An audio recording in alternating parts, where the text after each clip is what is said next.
Eboko okunyoka Kawempe tekibadde kipya fenna twakitegedde nti nno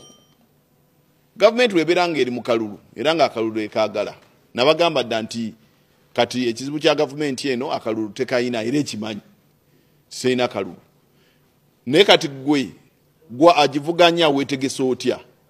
bweba ennyo embooka ennyooka gwokozeewo ki otunudde butunuzi kizze nga surprise obadde tokimanyi nti bajja kukuba kibooko omanyize nga manyi abantu fe abalwanagana ne vice president tulina engeri gye twalaba akalulu ako nga tumanyi nti nno akalulu kano gavumenti egenda katwala lwampaka n'olw'ensonga eyo abantu balina okukalwanirira embooka ekawempe yabadde esuubirwa ekinnuma kyokka kuba bannamawulire kubanga bannamawulire tebakiriimu naye noono omubbi tasobola kuleka evidensi kanaye munnamawulire oba ogenda Kawempe ogendesayo okugulu kumu okulala kuleka emabega kubanga olina famire yo oli ayagala kubba ekyo kyabadde tukimanyi ayagala kutiisatiisa abantu balajja ku polling station ekyo twabadde tukimanyi n'ebirala byonna byali mu kwekola mu kalulu ako twabadde tubimanyi naye gwe wavuganya ayagala akaluluko kiki kyewabadde olina okukola okwaŋŋanga ekyo kukunga abantu bangi nnyo nga bwe kisoboka okulaba nti nno basobola okwerwanirira ku kalulu ako ebikolwa ebiragibwa gavumenti etegeka okulonda lifa liwuwo layina wuwo abawagizi b'oteesiga n'abazannyi tobeesiga n'oteekawo embeera etegeeza nti oba member parliament bw'ekifo kye bayita Kawempe North oba just a piece of land ku ttaka ekuggisayo n'ag'obuto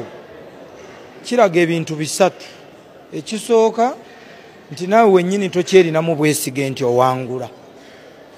ekyokubiri ky'oba olaga oba omanya nti ebintu byo byonna by'otaddemu biganye ky'osigaza kola ku bannansi ffujjo ekyokusatu nti abategeka okulonda nabo obadde olowooza nti bagenda kukola ky'olowooza ne balinga abakola ekituufu kati mu mbeera ezo essatu tulinamu obweraliiki bwa mulundi gumu ekisooka kwe kulaga ekifaananyi ky'okutiisa nti bannayuganda okulonda kulabikanga okutakyabagasa mututukyayise ate mmwe mwongere okuteekawo mulyandiko tugaa nti mwate mmwe temwesimbawo twali nga 3 ogwokusatu ekasana Saabasumba n'agamba mu nva ey'amagezi ti gavumenti bw'oba olaba okulonda kukalubirira kujjeewo bw'oba okujja olwaleero bannamawulire naawe enkyo beetaaga ate abakuba kubanga n'abo abatukuba nabo enkya saaviisi gye bagobaba abalala nabo bagyetaaga amalwaliro gye mutusindinga nammwe mujja kutuuka nga mwetegeyo nga teri bujjanjabi gye mukuba baana bannammwe gye balaga so njagala kulowooza ti neffujjo likolebwa ku bannayuganda mu bugenderevu naye alikola yaani ye mwami Museveni n'ennyumba ye si lwakuba nti amanyi nti wattutumu owettutumu tayinza kulwana ku bukonga wagenze weesiga toyinza kuyomberayo naye olw'okuba gy'alaga naye teyeesigayo olw'okuba ebikolobero byakoze bannayuganda bingi kitegeeza nti wetuli tetuli mu kalulu tuli mu kufa na kuwona okufa n'okuwona kitegeeza nti akalulu tugenda kukola kyetaagisa obuntu bulamu nga bwe tukoze ye ensi yegenda obateeka ku minzaani mulabe kuba buli omu alina obudde bw'okusasulira ekyo kyali mukola kati kubanga n'abaabikola mu 7 olwaleero bwe batunuulira mu kibuga batambula beebwalabwala nammwe tubateereddewo obudde Katonda agenda kubaanika mu budde obutuufu kuba n'obusiraamu buga nti Katonda gw'anaaswaza amulinda mu sitenseni nammwe kati mu sitenseni mwe muli mumuswalira oyinza kubba akalulu naye n'otakabisa amaanyi bakabba n'otakabba mu kyere bwotyo ate babisa busiru kubanga obusiru bwe buleka n'okuba abannamawulire awo bwolaba nga bannamawulire bakufunye odduka buddusi tokuba bannamawulire kubanga ekizibu kyongera ku kizibu kukuba omunnamawulire in the 21st century omunnamawulire kintu kibi nnyo kintu kibi nnyo. There is no civilized government, civilized security officer operating mu government eyo eri mu 21st century ayinza to resort kukuba munnamawulire kuleka nga bali ku kirala. Maybe I have not operated in a dictatorships. I have not had the opportunity of seeing what happens in the dictatorships, but that only happens in the dictatorships, not in a regime resembling the one of President Museveni, where we have been voting. People on the streets who are seeing what is happening in Kawempe, they are saying President Museveni should move a motion on the, with his ministers and bring a law that we scrap off voting completely, and he rules by whims. He rules by whims. And I think to save many Ugandans of the bloodshed, that may be some idea we have to consider. Because we don't need to kill Ugandans for the life President Museveni is remaining with. No, he's remaining with a few years. My daughter, who is about to graduate from the medical school, her life is just budding. Is just budding. My son, who is about to graduate from the medical school, his life is just budding. So if by bad chance, Chintu Chibinyo, kulaba ababa akaruru nga bamaje, Chintu Chibinyo ababa akaruru nga bagadingibwa abapolisi ate nga bamaze kubba akalulu nga babakubyemu kamera ne bongera omusango ku musango ne bakuba abanamawulire. Mu kyasa kino ekyabiri mugumu